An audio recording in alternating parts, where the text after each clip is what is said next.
Bonjour à toutes et à tous et bienvenue dans cette nouvelle série d'entretiens consacrée à l'OSI qui est organisée par l'Institut d'études de géopolitique appliquée, l'IEGA. Donc depuis plusieurs années, on voit que les sources ouvertes ont pris une place croissante dans la manière dont nous recueillons, analysons l'information. On a des images satellites, les réseaux sociaux, les vidéos, les données géographiques qui permettent aujourd'hui d'accéder à une quantité qui est considérable d'informations sur les événements qui se déroulent parfois à plusieurs milliers de kilomètres. Donc cette évolution est particulièrement visible dans l'analyse des conflits contemporains. Et aujourd'hui, nous accueillons Clément Moulin, qui est spécialiste du sujet, qui a travaillé, qui travaille d'ailleurs sur l'OSINT dans le quotidien pour ses activités. Bonjour Clément, je vous laisse Bonjour. peut-être vous présenter directement. Oui, donc une présentation rapide et brève. Mon parcours est, on va dire, assez court étant donné que je suis encore étudiant. J'ai commencé il y a quelques années à pratiquer la recherche de données en source ouverte, ce qui m'a donné un certain nombre de compétences qu'on acquiert en réalité assez rapidement. Et en parallèle, donc je suis encore en études actuellement à l'Université catholique de Lille en relations internationales, en master de relations internationales, parcours géopolitique. Avant cela, j'ai fait des relations internationales et de la science politique. Et je suis par ailleurs en stage également dans une entreprise qui s'appelle Dronivka et qui fournit un service d'expertise sur l'utilisation des drones dans les conflits contemporains et notamment le conflit en Ukraine. Comment êtes-vous arrivé à analyser aujourd'hui les sources ouvertes et qu'est-ce qui vous a donné envie aussi d'en faire au quotidien? En réalité, en 2020, 2021, il y a eu plusieurs événements géopolitiques quand j'étais encore au lycée, je dirais, qui m'ont marqué, mais pour lesquels je n'avais pas suffisamment d'informations, notamment le conflit au Karabakh, où les quelques vidéos auxquelles j'avais pu avoir accès étaient des vidéos sur YouTube ou quelques vidéos des médias, on va dire, français ou étrangers. Ensuite, en 2021, il y a eu aussi le coup d'État en Birmanie. Et quand la guerre en Ukraine a commencé en 2022, j'avais toujours, on va dire, ce suivi uniquement des médias traditionnels et des pages YouTube, etc., mais sans avoir aucune profondeur. Et je savais que c'était possible d'en avoir plus d'informations parce que les réseaux sociaux permettent cela. Et donc c'est à partir de ce moment-là que j'ai commencé à créer mon premier compte sur Twitter, anciennement Twitter, donc désormais X, qui m'ont permis en réalité de suivre le conflit en Ukraine et d'autres conflits ensuite avec tout un tas de comptes en source ouverte. Ce qui est l'avantage de Twitter, c'est que vous allez avoir un certain nombre d'experts, un certain nombre de journalistes et un certain nombre d'anonymes qui vont être présents, tous sur la même plateforme et qui vont ensemble partager leurs informations, partager leurs recherches. Et c'est ça qui est le plus intéressant, c'est que tous, si on suit les bons comptes, partagent leurs analyses et leurs recherches, et donc on peut tous les avoir sur une seule plateforme, et donc suivre en direct quasiment un conflit. Oui, on va revenir un peu sur les différents conflits sur lesquels vous travaillez un peu plus tard. Peut-être pouvez-vous nous dire, quand on dit analyste audit, qu'est-ce que cela signifie concrètement? Et aussi vous-même, est-ce que vous vous considérez analyste audit? À quelle fréquence est-ce que vous exercez cette activité aussi au quotidien? Oui, alors analyste, oui, je pense qu'aujourd'hui, après un certain nombre d'années à suivre et à utiliser ces outils, je pense que d'une certaine manière, on devient analyste, même si j'ai pas de poste officiel et que c'est pas un poste qui est rémunéré. Euh, un analyste aux IN, je pense qu'il a deux compétences phares. Il va pouvoir récupérer de l'information Ça peut être des statistiques, ça peut être des données, ça peut être des informations qu'on trouve sur les réseaux sociaux. Donc ça, c'est, on va dire, l'agrégat que va faire un analyste OSINT. Mais un bon analyste OSINT, il va aussi être capable d'utiliser ces informations pour ensuite en faire une analyse. Pour ensuite dire, bah voilà, telle information que j'ai trouvée en source ouverte sur tel réseau social ou sur telle interview me permettent de dire que telle chose se passe à tel endroit.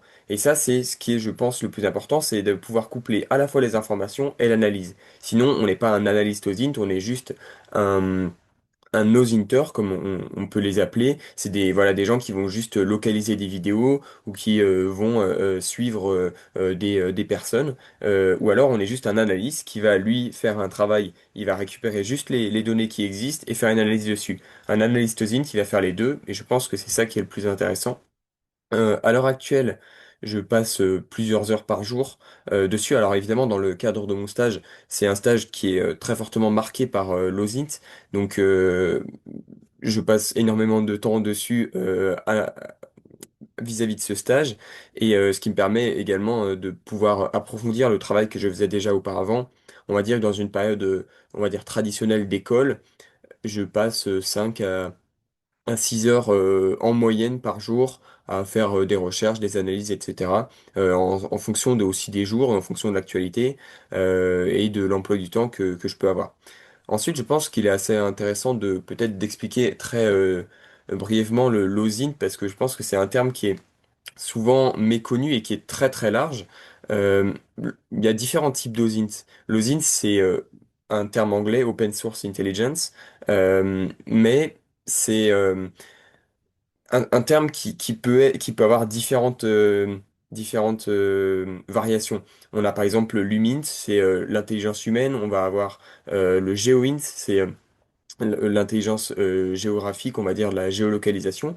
Et l'OSINT, c'est une thématique qui est très large. Aujourd'hui, on peut faire de l'OSINT pour trouver des criminels, on peut faire de l'OSINT pour suivre le déplacement euh, d'un milliardaire, comme peuvent parfois le faire certains. On peut faire de l'OSINT pour savoir le passé de quelqu'un avant de le prendre dans une entreprise.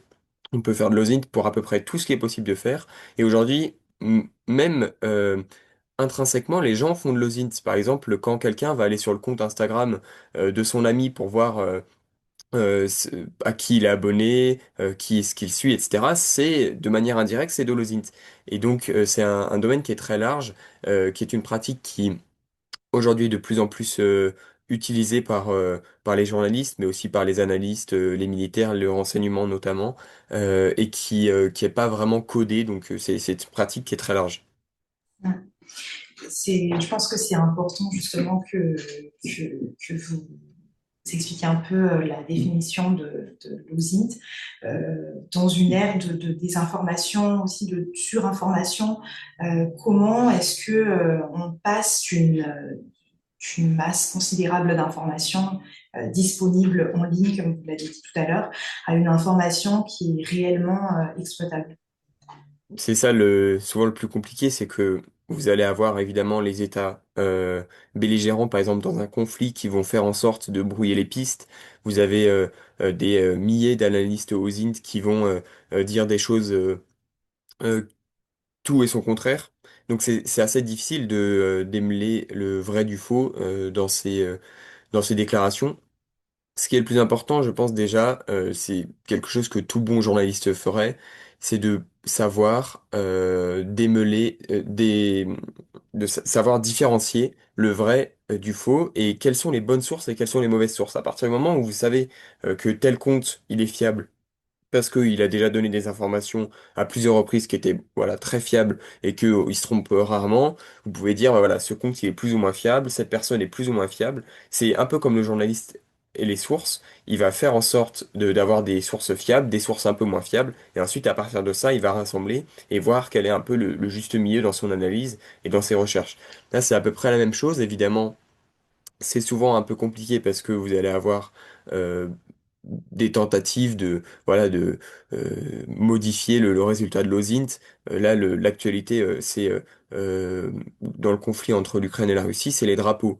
vous allez avoir une armée qui va aller à un point et déployer son drapeau et dire, voilà, on contrôle le point. Ce qui veut pas forcément dire qu'on contrôle le point, parce que un soldat peut très bien aller dans une maison, montrer son drapeau, mais ça veut pas dire que le village entier est sous son contrôle, parce que bah, il peut très bien avoir un soldat ukrainien dans la maison à côté, un autre dans la maison en face.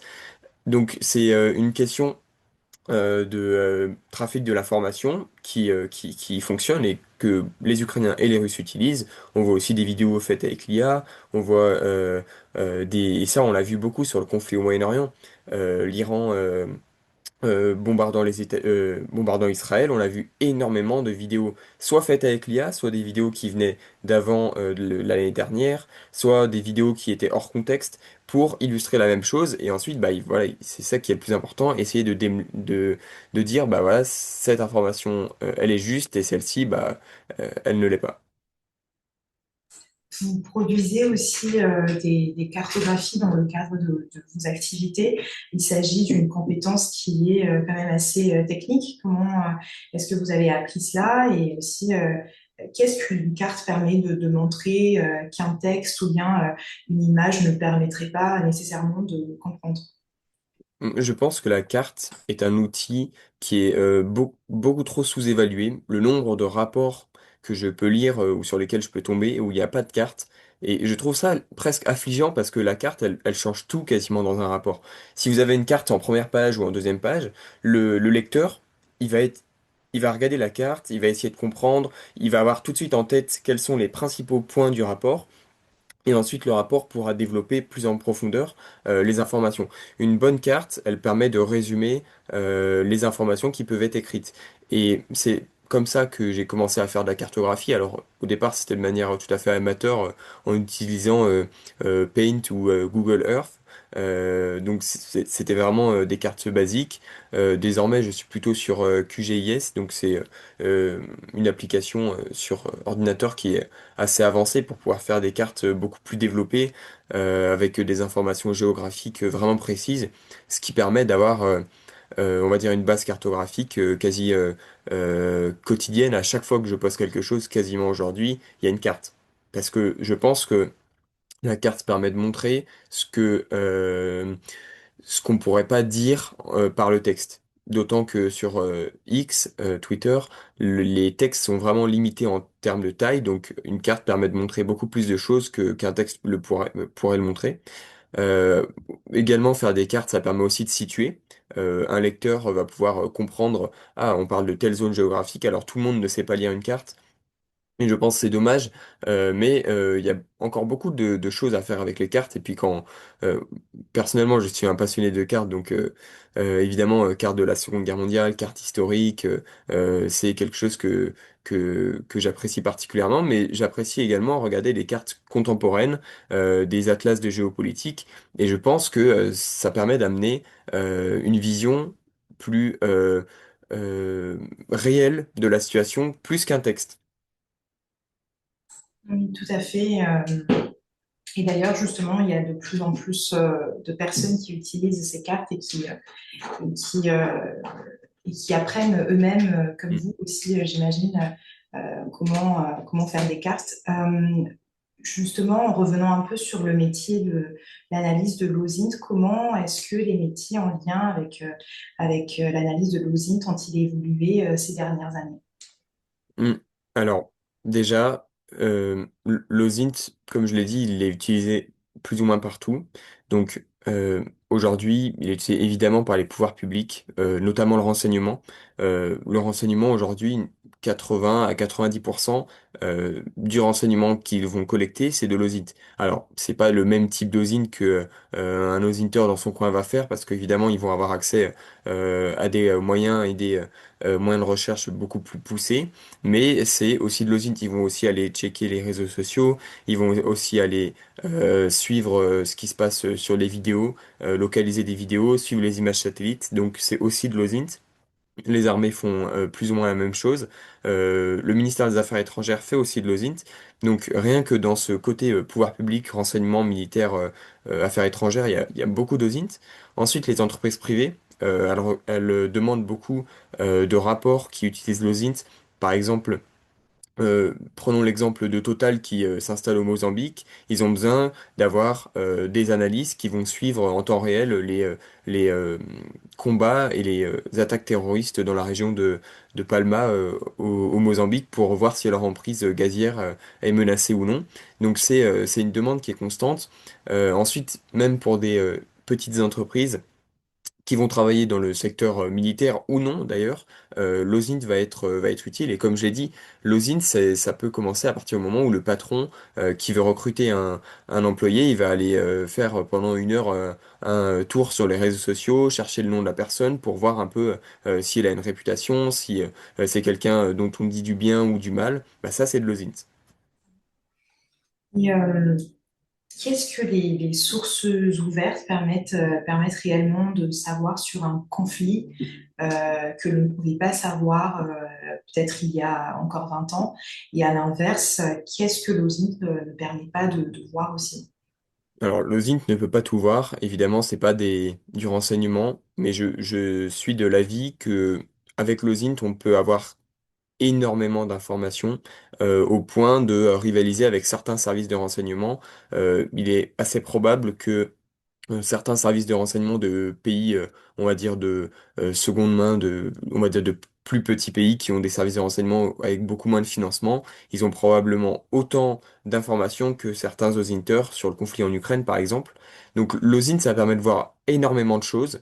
Ça permet de suivre un conflit en temps réel et c'est ça qui est nouveau, c'est que pendant des années, les conflits, les informations, l'actualité internationale locales, nationales, etc., étaient régies par ce que les journalistes disaient, qui eux-mêmes étaient les experts qui avaient les sources, par ce que la télévision disait, ou par ce que le gouvernement disait, ou les gouvernements disaient. Ce qui fait qu'on n'avait pas forcément de pensée secondaire, on n'avait pas de contradiction aux informations officielles ou aux informations des journalistes.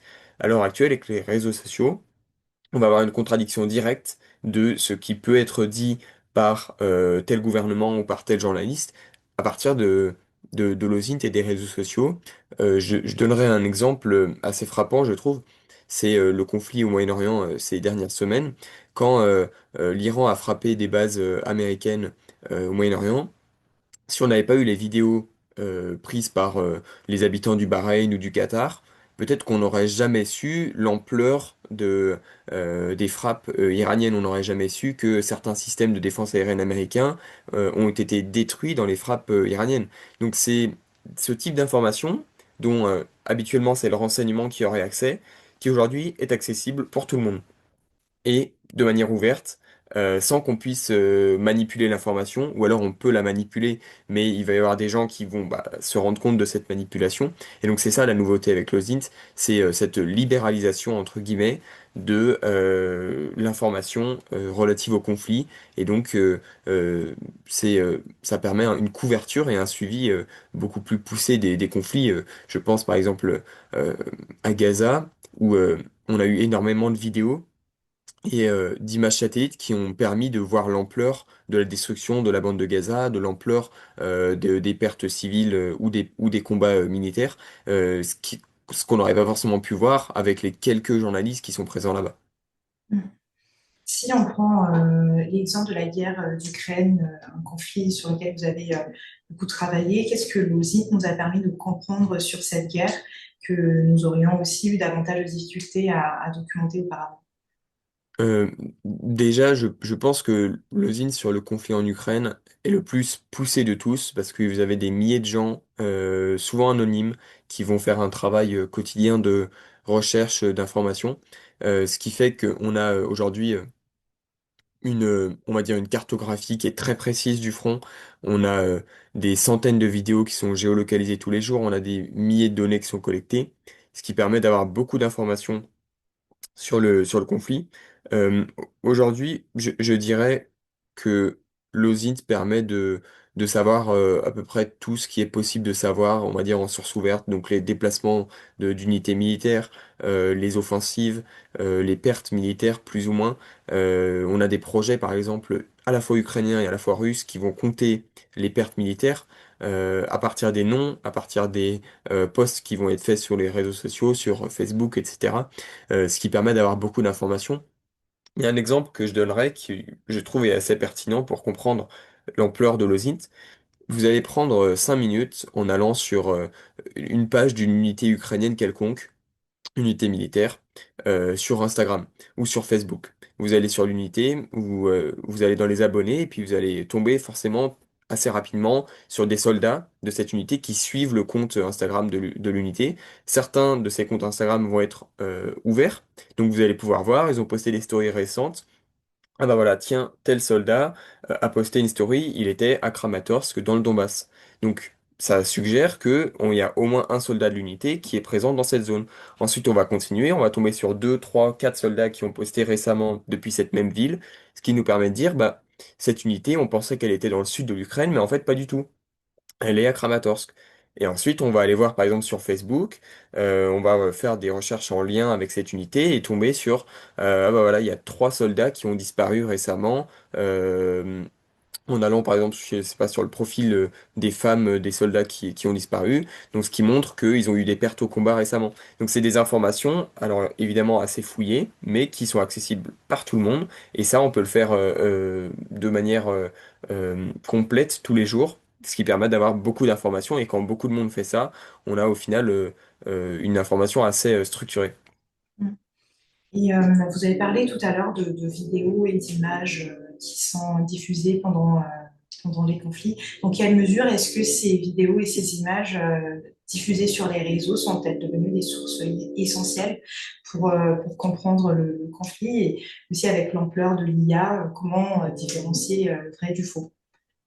Oui, c'est devenu des sources essentielles parce que aujourd'hui, l'ensemble des civils qui sont présents dans un conflit vont filmer et des militaires aussi vont filmer, vont poster sur leurs réseaux sociaux, parfois de manière publique et c'est ça qui peut être problématique. Je pense par exemple à l'armée française où on avait des centaines de soldats qui utilisent Strava sur les bases militaires. Ce qui est absolument problématique parce qu'on peut suivre les déplacements de ces soldats juste en suivant leurs comptes Strava qui sont en public. On a des soldats français qui vont poster des vidéos TikTok de leurs entraînements militaires.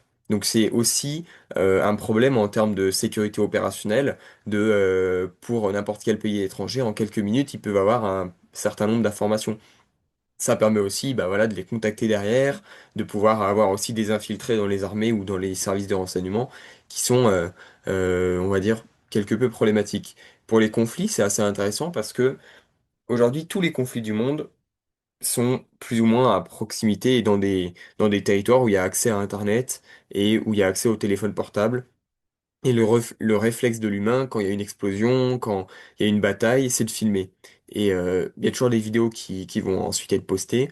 Euh, les premiers jours de guerre en Ukraine, on pouvait avoir des dizaines de vidéos d'un même événement. Parce que vous alliez avoir des dizaines de personnes qui filment la même vidéo.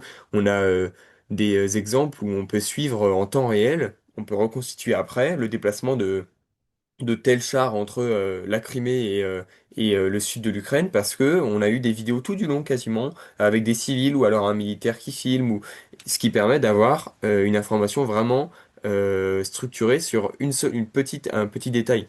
Et vous allez avoir ça aussi sur d'autres conflits parfois un peu plus niches comme au Soudan, au Mali, comme au Congo, ce qui permet d'avoir un certain nombre de preuves visuelles qu'ensuite on peut localiser, qu'on peut dater dans le temps.